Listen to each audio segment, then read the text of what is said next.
विदेश सचिव का ढाका पहुंचना और बांग्लादेश और भारत के बीच में लगातार तनाव की स्थिति का बढ़ना, इसमें रिपोर्ट आपने देखी और ताजा हालात की जानकारी ले ली। लेकिन T2 ड्रोन का वहां तैनात हो जाना, साथ ही साथ सेना का मूवमेंट बढ़ जाना, वो भी बॉर्डर एरियाज में, ऐसे में क्या चाहता है बांग्लादेश और क्या सोच है इसमें मोहम्मद यूनुस की। रैनिक दत्ता इंडिया न्यूज संवाददाता मेरे साथ में लाइव जुड़ गए हैं इस खबर को लेकर ज्यादा अपडेट के साथ में।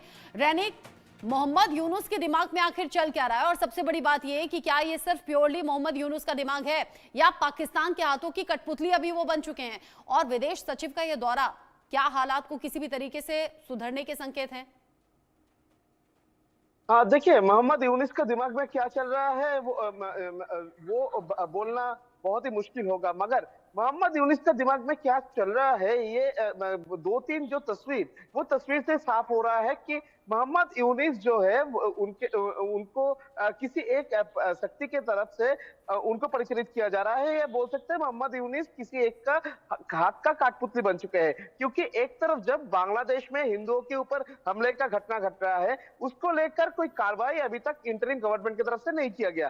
दूसरी तरफ ये हमले के बाद अगर संख्यालघु संप्रदाय की तरफ से अगर जो प्रोटेस्ट किया जा रहा है, वो प्रोटेस्ट के खिलाफ में प्रोटेस्ट जो कर रहे हैं उनके खिलाफ में एक से बढ़कर एक मामला दायर किया जा रहा है इंटरिम गवर्नमेंट की तरफ से। जिस मामले पर किसी के अगेंस्ट में देशद्रोह का मामला, किसी के अगेंस्ट में इलीगल आर्म्स रखने का मामला, इस तरीके का मामला दायर किया जा रहा है, इस तरीके का मामले में फंसाया जा रहा है, जिसका नतीजा है चिन्मय कृष्णदास का गिरफ्तारी अगर देखा जाए तो 1 महीने पहले उनके खिलाफ में बीएनपी लीडर की तरफ से मामला किया गया था कि उनके तरफ से देश का जो नेशनल फ्लैग उनको अवमानना किया गया था, और इसी मामले को लेकर चिन्मय कृष्णदास के खिलाफ में देशद्रोह का मामला लगा दिया था बांग्लादेश पुलिस। और बांग्लादेश पुलिस का ये जो कार्रवाई में एक तरफ इस्कॉन की तरफ से प्रोटेस्ट चल रहा है, दूसरी तरफ आज बांग्लादेश गवर्नमेंट के पास रामकृष्ण मिशन की तरफ से भी एक चिट्ठी भेजा गया है, जिसमें कहा गया है चिन्मय कृष्णदास के खिलाफ में जो बात रखा गया है वो बात सही नहीं है। चिन्मय कृष्णदास का गिरफ्तारी देश का जो शांति लौटाने में काम आएगा, इस तरीके का बयान रामकृष्ण मिशन की तरफ से मोहम्मद यूनुस को दिया गया है। मगर इसके बावजूद भी मोहम्मद यूनुस के सरकार की तरफ से या इंटरिम गवर्नमेंट की तरफ से कोई सिद्धांत अभी तक नहीं लिया गया है, और किसी भी तरीके से ये जो सिचुएशन को थमाने का कोशिश भी नहीं किया जा रहा है। दूसरी तरफ अगर देखा जाए तो बांग्लादेश का ये इंटरिम गवर्नमेंट की तरफ से अभी भारत के खिलाफ में बयान देना चालू कर दिया गया है, और एक युद्ध का जो परिस्थिति उसका प्रैक्टिस लगातार चल रहा है बांग्लादेश में। अगर बोल सकते हैं तो इंटरिम गवर्नमेंट की तरफ से एकदम स्ट्रिक्टली इंस्ट्रक्शन दिया गया है बॉर्डर गार्ड ऑफ बांग्लादेश को, जिसके के कारण में TB2 यानी टर्किश ड्रोन का इस्तेमाल अभी बांग्लादेश और भारत का जो उस सीमा में किया जा रहा है। ये TB2 जो ड्रोन है, ये ड्रोन एक टर्किश ड्रोन है और हाई टेक्नोलॉजी ड्रोन है, जो कि नजरदारी के साथ साथ ही जासूसी के साथ साथ अटैक करने में भी सक्षम है।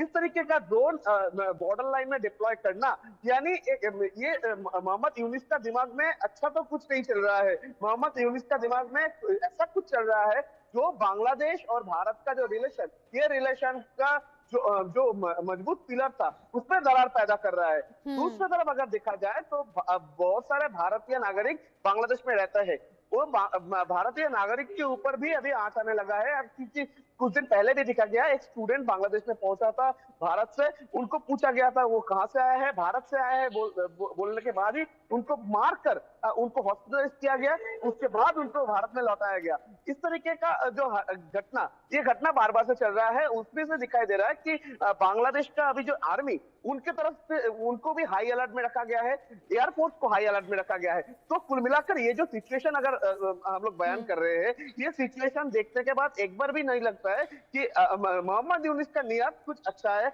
मोहम्मद यूनुस का दिमाग में कुछ अच्छा चल रहा है। भारत के साथ रैनिक किसी भी देश की सेना चीफ की मानती है, यानी कि जो इंस्ट्रक्शंस मिलते हैं उसी पर सेना के जवान काम करते हैं। ऐसे में सेना का मूवमेंट अगर बॉर्डर एरियाज पर बढ़ रहा है, अगर वो मंदिर के निर्माण के काम को रोक रहे हैं, अगर TB2 ड्रोन जो कि किलर ड्रोन कहा जाता है अगर उसकी तैनाती हो रही है, ये सब कुछ अगर हो रहा है तो वो सेना चीफ के कहने पर हो हो रहा होगा। सेना चीफ जो कि सरकार से लगातार बातचीत करती है, यानी कि अंतरिम सरकार जो मोहम्मद यूनुस की है, इन्हें भी जानकारी होगी। इसका मतलब साफ है कि इंस्ट्रक्शंस पर ही ये हलचल पिछले कुछ दिन में बढ़ी है और ऐसा हो नहीं सकता कि मोहम्मद यूनुस को इसकी जानकारी ना हो। हालांकि बार बार बांग्लादेश इन आरोपों से इनकार करता रहा है, लेकिन जो तस्वीरें हैं वो झूठ तो नहीं बोलती।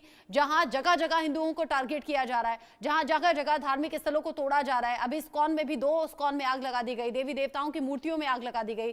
तस्वीरों को कैसे झुटलाएंगे?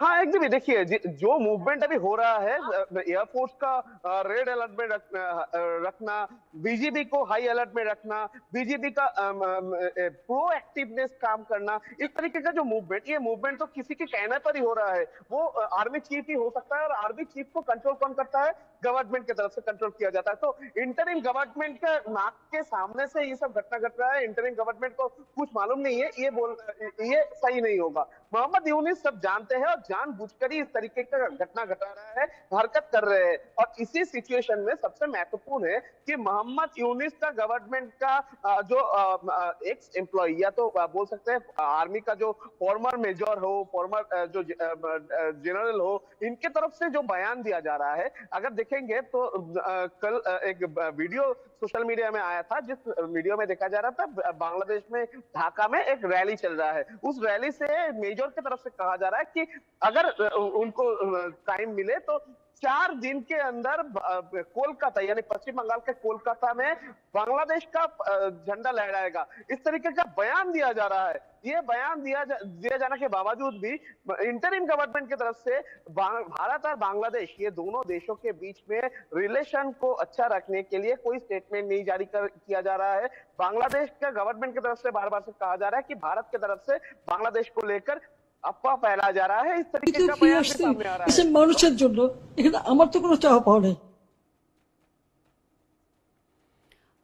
जिस तरीके से रैनिक आप बता रहे हैं, दोनों देशों के बीच में सिचुएशन यहाँ तलखी वाली नजर तो आ रही है, लेकिन साथ ही साथ वो जो तस्वीर है विदेश सचिव के पहुंचने की और जो उनके स्वागत की, वो भी मैं एक तरफ दिखा रही हूँ किस तरीके से स्वागत किया गया है। और जो मुलाकातों का सिलसिला है वो विदेश मंत्री से भी बांग्लादेश में होना है, और साथ ही साथ मोहम्मद यूनुस से भी मुलाकात हो सकती है, इस बात की भी जानकारी है। लेकिन कई बार बॉडी लैंग्वेज देखकर अंदाजा लगाया जा सकता है, कई बार किस तरीके से आप रिसीव करते हैं या स्वागत करते हैं भारत से पहुंचे हुए मेहमान का, यानी कि विदेश सचिव जब पहुंचे तो कैसे उनका स्वागत हुआ, इन तस्वीरों को देखकर अनुमान सिर्फ लगाया जा सकता है। लेकिन रैनिक, बांग्लादेश भी पाकिस्तान की तरह ही राह पर चल पड़ा है क्या? दिखाई कुछ और देता है, मन में कुछ और होता है, फिर एक्शंस कुछ और होते हैं।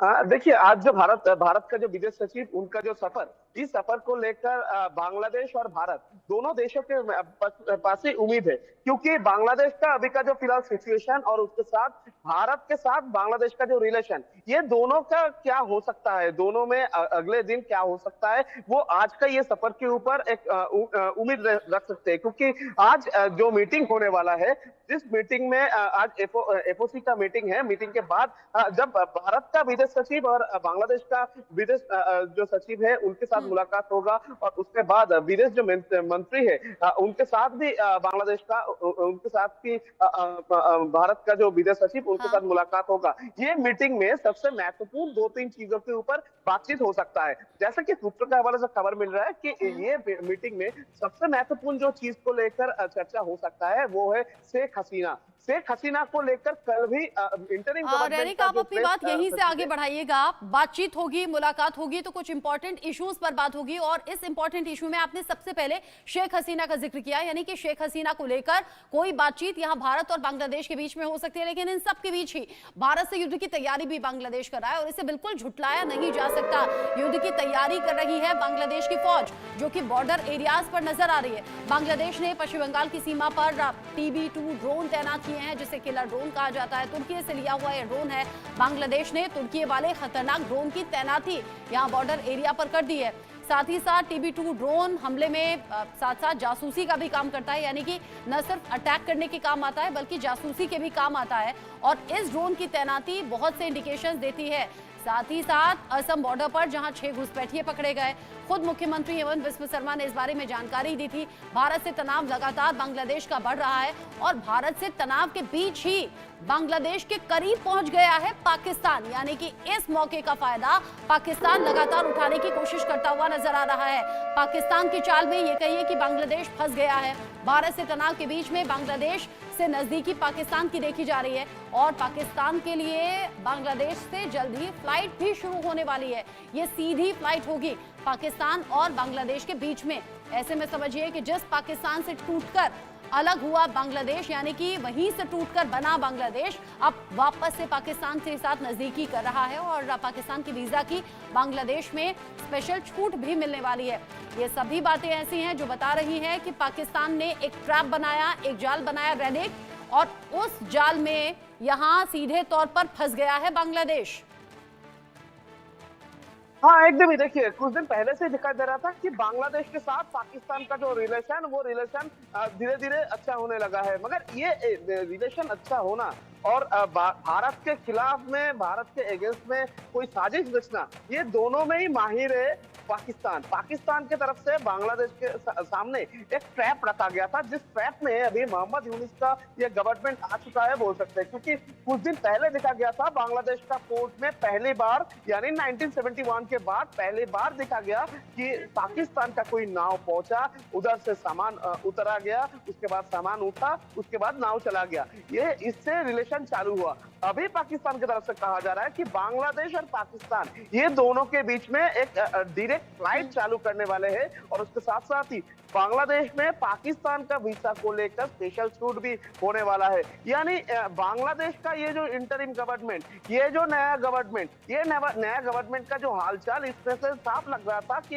ये गवर्नमेंट को किसी एक शक्ति की तरफ से परिचालित किया जा रहा है। ये कह सकते हैं कि कट्टरपंथी संगठन की तरफ से इनको सपोर्ट किया जा रहा है। अभी साफ हो रहा है ये कट्टरपंथी संगठन कौन है और ये सपोर्ट के पीछे बांग्लादेश का ये इंटरिम गवर्नमेंट, बांग्लादेश में तख्ता पलट के पीछे भी पाकिस्तान का हाथ रहा और अब बांग्लादेश पाकिस्तान में नजदीकियों की खबरें भी जोर पकड़ रही हैं और अब सीधी फ्लाइट